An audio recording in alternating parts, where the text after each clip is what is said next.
welcome to the Friedman Adventures YouTube channel where you get all the very latest in fishing techniques, tips, and up-to-date information. This is a continuance of the 2024 Albacore forecast for specifically Southern California. And I brought you out here to the Mushroom Bank where Albacore used to show up on a regular basis. It has, however, been a long time since we've seen them. I asked Frank Lopreste recently whether he thought Albacore would show up this year, and he said, I'm not sure they'll show up this year, but they will show up sometime again. So, using Frank's vast knowledge and his vast experience, I've got to agree with him that some point in time, we're going to see Albacore again here in Southern California. So let's talk about what it is they are after. It's the oceanography, we believe, that have kept them out of here. Now, 3 years running, I've been wrong, okay? I've said we're going to have an Albacore season for the past 3 years.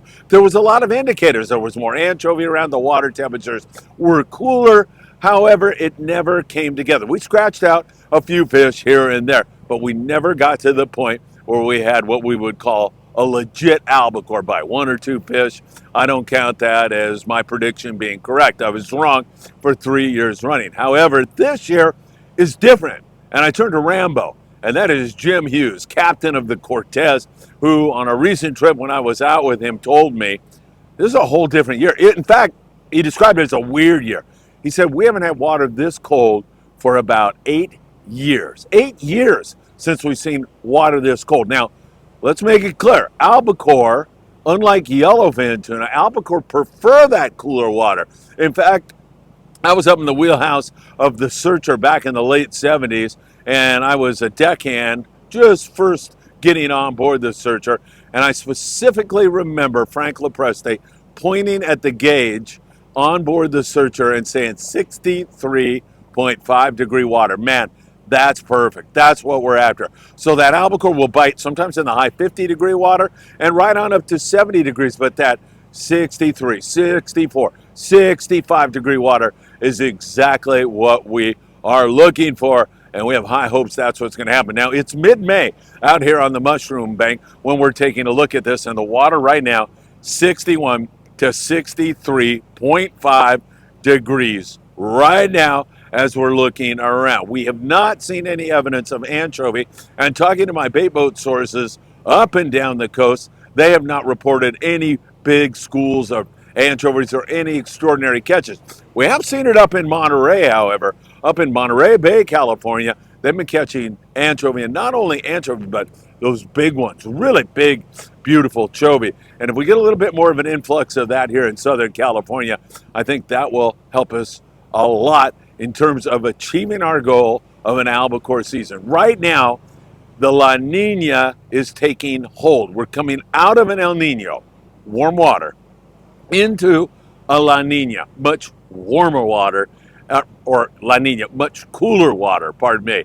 And that cooler water is exactly what we're looking for. In fact, the trend is downward in water temperature right now. The trend, it is trending down. It's going to stay much cooler this year. And so things are changing. There's no question about it. Jim Hughes, he didn't say anything about Albacore, although I joked about it during his seminar on board the boat.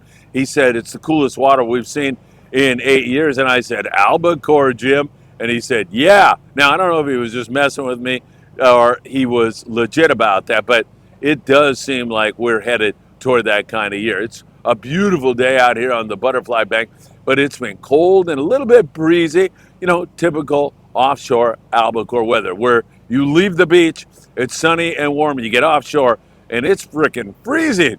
And we have certainly experienced that on our most recent trip on board the Cortez. So we're watching this very, very closely, but all the indicators are for some Albacore this year.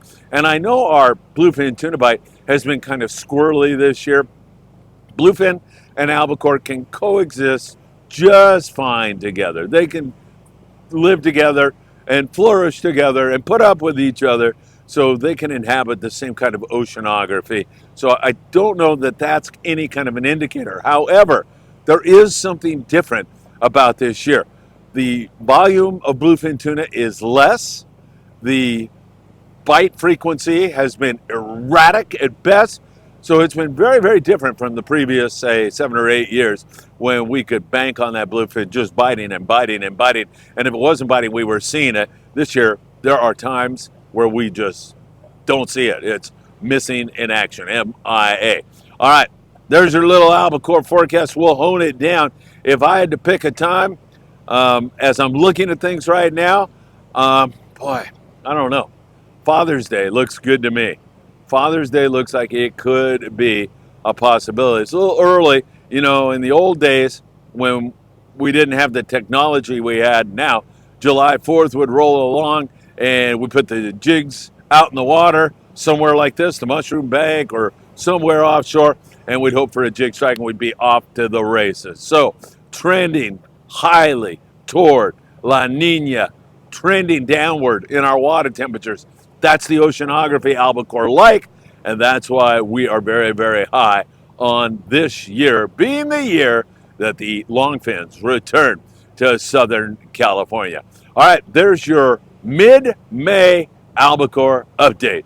We'll have more for you as we go along, of course, throughout the year, and we are hoping that this will indeed be the year when it happens. All right, take care. I'll see you soon, and thanks for your great support for the Friedman Adventures YouTube channel.